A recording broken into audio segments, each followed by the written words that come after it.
Kalaupun Anda semua ingin berbudidaya lele, monggo. Tapi yang pertama yang disiapkan adalah mental, teman-teman. Yang pertama mental, yang kedua adalah modal. Jenengan punya modal banyak, tapi kalau mentalnya itu mental ciut, itu juga akan menghambat diri Anda sendiri. Dan Anda punya mental, tapi kalau Anda tidak punya modal, juga akan menghambat diri Anda juga.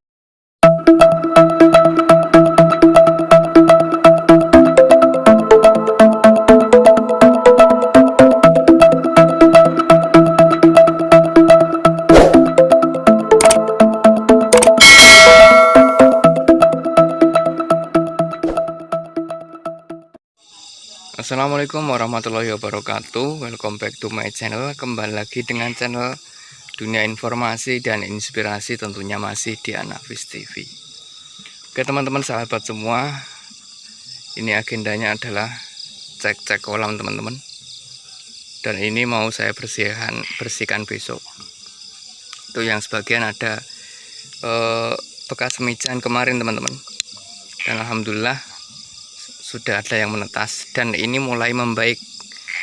Kabar baik buat teman-teman, kali ini mulai membaik, memijahkan, mulai sudah nggak putih lagi teman-teman, dan sudah mulai mau menetas full, nggak kayak bulan-bulan kemarin. Dan kali ini kita ngecek teman-teman, ngecek ini. Kemarin saya memijahkan 2 pasang dan ijuk kakapannya masih di sini teman-teman, karena baru bertelur kemarin, jadi ini mau saya angkat ijuk kakapannya.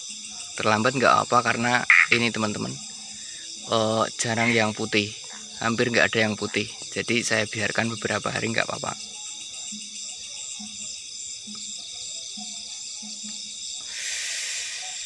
Pemijahannya sudah mulai membaik teman-teman, dan alhamdulillah sudah mulai full, telurnya nggak putih semua dan sudah ada yang menetas teman-teman.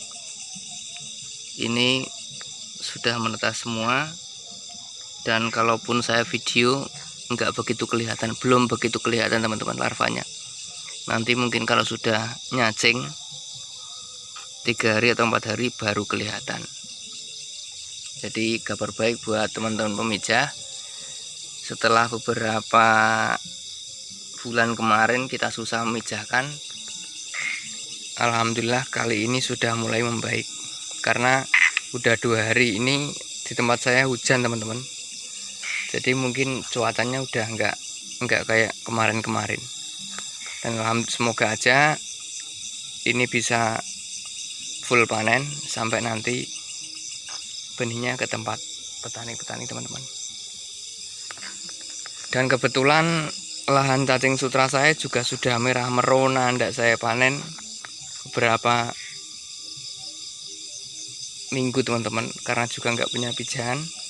Dan cacing sutra ini saya budidaya khusus untuk pakan sendiri, nggak saya jual teman-teman. Karena apa? Saya antisipasi terkadang itu kalau kita mengandalkan mengandalkan beli cacing sutra itu biasanya kadang ada yang telat teman-teman, dan kadang juga susah, apalagi harganya juga cenderung suka naik kalau cari cacing sutranya susah. Dan alhamdulillah di lahan kita sendiri ini masih full teman-teman, dan insya Allah nanti waktu makan pertama sampai lepas cacing itu kita nggak kekurangan stok cacing teman-teman. Jadi biar apa, biar pertumbuhan benihnya cepat teman-teman. Dan kemarin saya juga ada komentar di Facebook teman-teman, itu ada yang bilang gini, "Lu sampean ngopine kurang ado mas, buat apa kok mapaknya pakai cacing sutra?"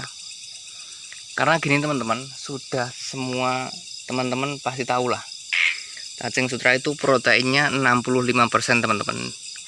Dan selama ini belum ada yang bisa ngalahin perkembangan dari pakan cacing sutra.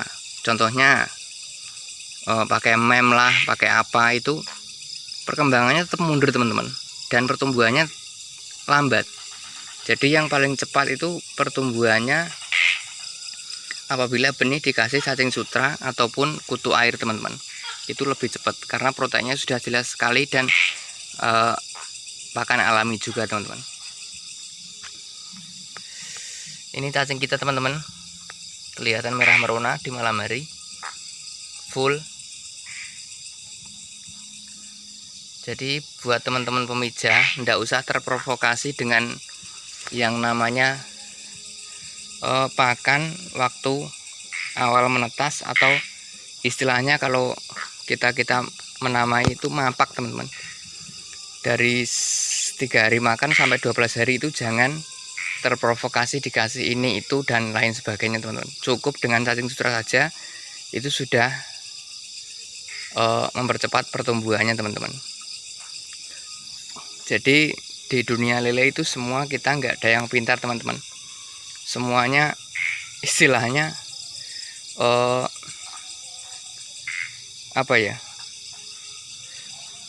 mengawasi cuaca dan mengawasi keadaan teman-teman.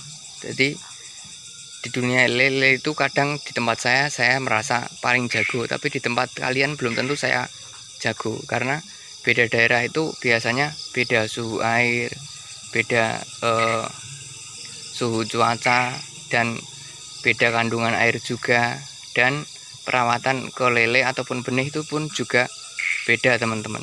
Jadi kita ndak usah terprovokasi, terbawa dengan komentarnya teman-teman yang ada di sana. Intinya kita ya terus belajar dan belajar lah teman-teman, karena dimanapun yang namanya lele itu makhluk hidup. Jadi yang memberi nyawa itu yang maha kuasa. Kita hanya bisa merawat semampu kita, dan selebihnya kita serahkan pada yang di atas sana teman-teman. Itu aja udah cukup. Dan kalau bilang pintar-pintaran, di lele itu ndak ada yang pintar. Istilahnya begini teman-teman, kita juga sudah pernah ngalami, dan saya sendiri pun ambil pengalaman dari apa yang sudah saya alami teman-teman. Terkadang sore ini kita ngayak bibit untuk dijual besok lah, paginya aja itu lele bibitnya kolab atau terkena penyakit juga nggak kurang teman-teman. Jadi kalau kita pembenihan atau ya semuanya lah, pembenihan ataupun merawat lele konsumsi itu jangan banyak mengandai-andai atau berangan-angan tinggi teman-teman. Cukup kita rawat saja dengan baik, dan hasilnya kita serahkan pada yang maha kuasa. Itu insya Allah nanti bisa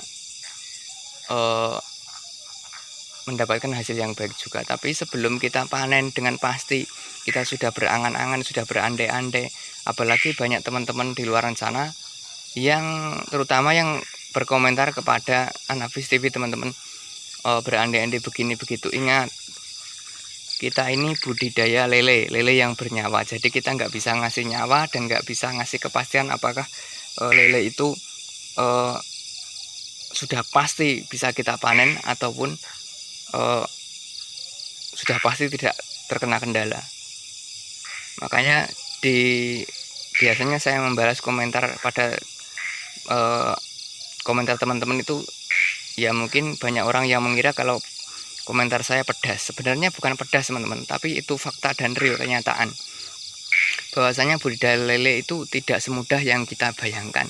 Banyak kendala-kendala yang akan kita alami ketika kita sudah terjun di situ. Yang pertama, kita harus waspada dengan penyakit, itu sih jelas. Yang kedua adalah kita harus waspada dengan hal-hal yang tidak kita inginkan, yang datangnya tiba-tiba. Contoh kematian yang tidak kita duga, dan kegagalan panen yang kita tidak duga. Itu bisa saja dengan faktor alam, bisa juga dengan faktor cuaca, bisa juga dengan faktor penyakit, dan bisa juga dengan faktor rezeki kita teman-teman. Jadi tidak bisa kita patok kalau kita budidaya lele kita untung sekian, dan kalau kita giat untuk merawat lele itu mendapatkan hasil sekian, itu belum pasti teman-teman, belum tentu. Kenapa saya selalu bilang seperti itu? Karena saya sudah mengalami sendiri dan sharing kepada teman-teman yang budidaya lele banyak di luar sana. Itu tidak ada dari teman-teman kita yang banyak berandai-andai. Justru ketika kita semakin masuk ke dalam budidaya ikan lele itu, kita akan semakin banyak PR. PR-nya adalah yang pertama, kita sabar, Yang kedua, kita ya ikhlas lah, walaupun ikhlas nggak ikhlas tetap kita disuruh ikhlas. Karena apa? Kita tidak boleh memberikan wacana kepada diri kita sendiri, apalagi wacana kepada orang lain kalau budaya lele itu pasti menguntungkan dan pasti berhasil, teman-teman. Makanya saya banyak ngomong real di konten saya. Saya tidak menyuruh Anda untuk berbudidaya ikan lele, dan saya juga tidak menyuruh Anda untuk tidak berbudidaya lele. Kalaupun Anda semua ingin berbudidaya lele, monggo. Tapi yang pertama yang disiapkan adalah mental, teman-teman. Yang pertama mental, yang kedua adalah modal. Jenengan punya modal banyak, tapi kalau mentalnya itu mental ciut, itu juga akan menghambat diri Anda sendiri. Dan Anda punya mental, tapi kalau Anda tidak punya modal, juga akan menghambat diri Anda juga. Intinya saling berjalan, teman-teman, antara mental dan modal, teman-teman. Ya itu saja sekiranya yang bisa saya sampaikan. Dan pijan saya alhamdulillah sudah mulai membaik, dan doakan saja teman-teman semoga pijan saya bisa panen dan bisa memberikan stok kepada petani-petani yang membutuhkan bibit dari Berkah Beong Farm. Oke teman-teman, selamat malam, selamat istirahat, dan assalamualaikum warahmatullahi wabarakatuh.